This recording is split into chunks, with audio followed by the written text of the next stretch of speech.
r/ask Reddit. What are some weird things Americans do that are considered weird or taboo in your country? Having a price tag without tax on it, then having tax added at the checkout.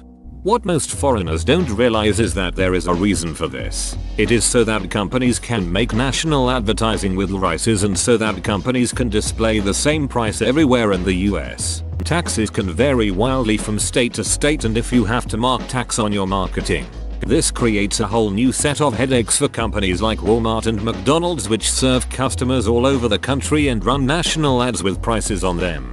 I've heard of people that live in Vancouver, WA, where there is no income tax and do their shopping in Portland, or where there is no sales tax. There is a very similar effect in Eastern TN. People who live near the VA border hop over to VA to buy shit because the sales tax is much lower, and TN doesn't have a state income tax. The lack of annual leave vacation time from work. My uncle recently moved to the UK from the States and nearly passed out when he realized I get around 35 days holiday a year. In the UK, by law, everyone who works full-time, 5 days a week, is entitled to a minimum of 28 days paid leave a year, including bank holidays. Pledge of Allegiance. I'm American, but my relatives think that kids just chanting that every day is real weird.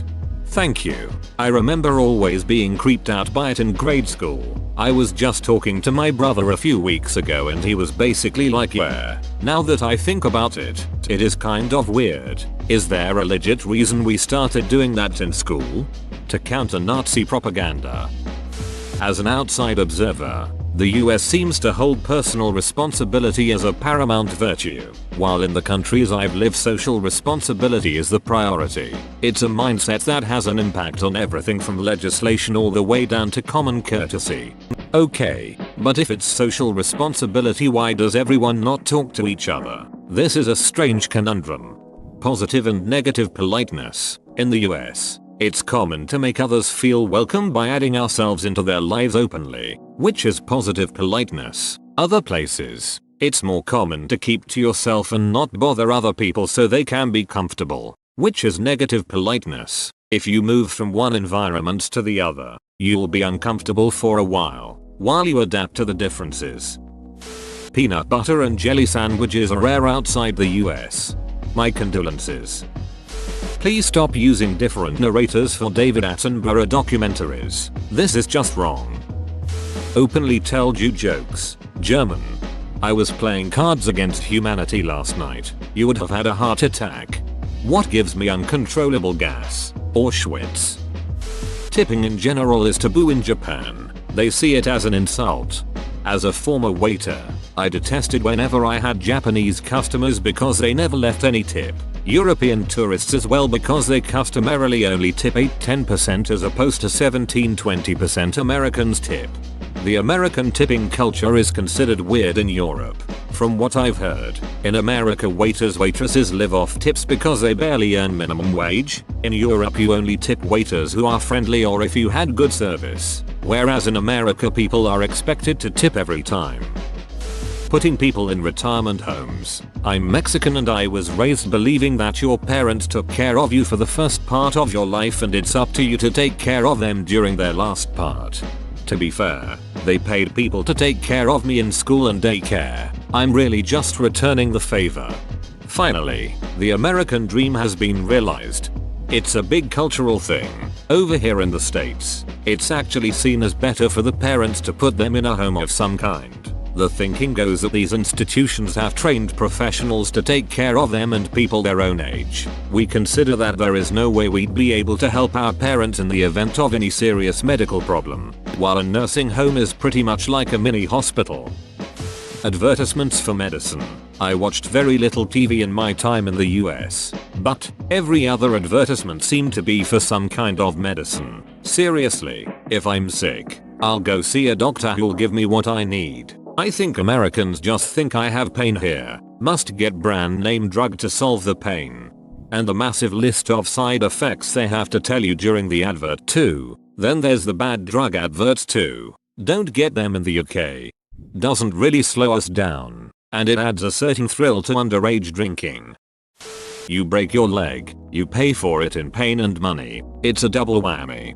Not my fault. Not my problem, America. But look how that worked out for Peter Parker. Call someone out for rudeness in public. In the UK we just glare and tut until we develop a stomach ulcer from the built up stress. Hanging on in quiet desperation is the English way. Apparently sweet tea is only in the States, and mainly in the southern states. I'm not sure how to describe it, but sweet tea in the South definitely tastes different than iced tea or other teas I've had. It's just a particular kind I think, but the way it's made and served makes it taste different. I had some at my friend's house down south and it was the best thing ever. The canned sweet tea you can buy doesn't taste remotely close. Okay, so here's how you make sweet tea. Boil an imperial duck ton of water, add tea bags, add sugar, lots of it, now ice. Everyone gets parts 3 and 4 wrong and flips them around. Also, when I say sugar I mean sugar, not sweeteners. The canned ones use HFCS and a lot of people up north and out west flip parts 3 and 4 around. Kid beauty contests, just wrong.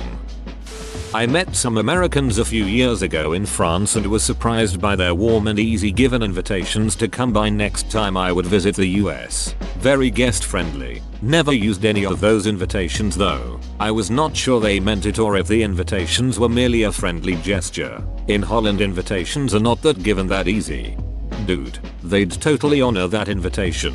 We love taking foreigners out and having a good time. Hell, you know what? If you find yourself in the States you can crash at my place. I'll take you out shooting. Yep, but don't stay too long. I run into foreigners that think nothing of staying with someone for 4-6 weeks. 1 week max. And 3-4 days is best. Fish and visitors smell after 3 days. Ben Franklin.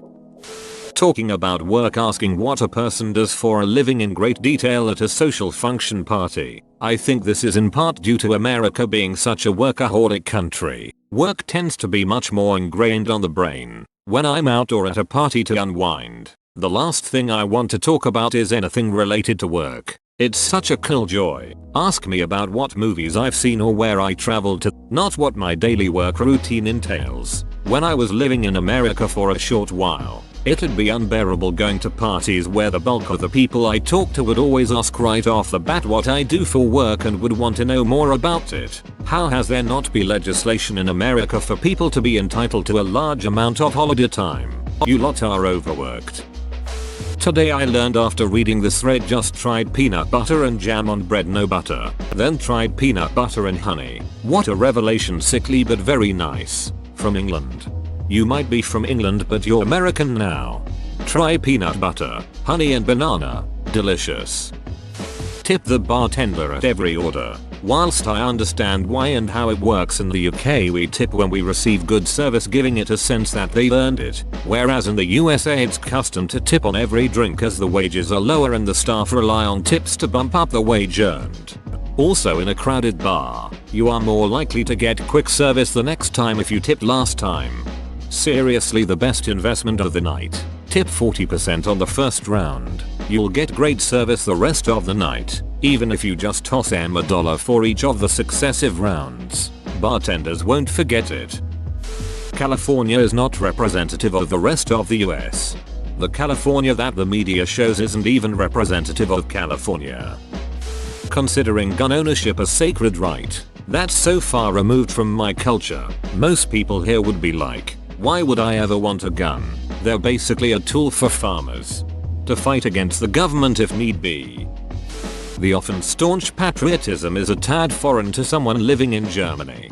Well, you kind of swung to the other end of the spectrum after World War II. Same in Sweden, nationalism is considered xenophobic here. Talk to random strangers. I'm sorry I bothered you with my friendliness. Lawyers advertising. When I was in Louisiana I remember an ad that was something like that. Have you been bitten by an alligator? We can help you get an reparation. I thought it was hilarious. I'm in law school and here in Brazil lawyers are very serious and formal. Not this mediatic thing. Why do you talk so loudly? That's not just an American thing. I work with a bunch of South Americans. Those people are easily twice as loud as us, especially the Brazilian. They are nearly yelling all the time. My boyfriend is Brazilian. I am Italian. I like loud. After reading this thread, I'm thinking it's best I don't leave America. Apparently everything we do is weird. They call themselves Irish, even though their great-great-great-great-great-grandparent came to the USA in the 19th century. Damn it, you're not Irish. Stop calling yourself Irish. Well, here it is, an ethnic identifier, not a nationality claim. Asking how are you after meeting someone. In Germany it's never spoken. Because I guess we don't care how you are? Oh, we don't actually care either. It's just a thing to say. People in the US often say things like "what's up" and "how are you" as they're walking past each other.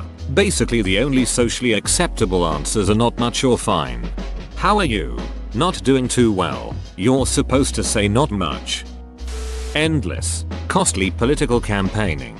In Canada, campaigns are typically 1-2 months, with strict spending limits.